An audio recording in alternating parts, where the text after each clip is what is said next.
Here we have a 1350 series two-piece shaft for a 48, like a ton-and-a-half size truck Chevy for Robbie Weymouth. So he's repowered it with a LS swap.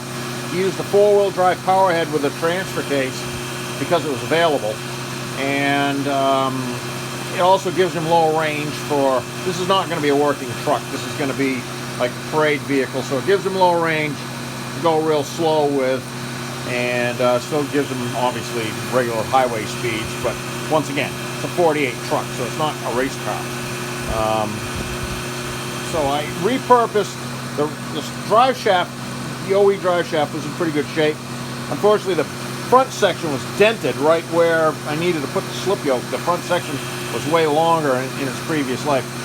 So I tubed it, turbo 400 / transfer case style slip yoke, 1350 series greasables, because the snap tights would not go in the 1948 yokes, especially the center the slip yoke right here, just past the center bearing.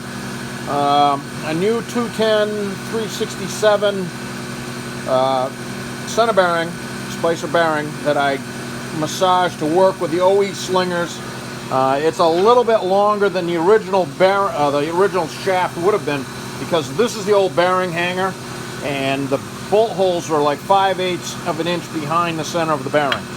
So having said all that, that's cruising along about 1500 RPM. I'll crank it up a little bit, but 0 at the rear axle, 0 at the transfer case, 0 at the center bearing, and this is 0 at the transfer case, even though it's a two-wheel drive truck. So we'll crank her up. This will make Robbie a pretty good setup, and keeps it fairly stockish. So we're gonna call this a home run and get some paint on it and get it to Robbie.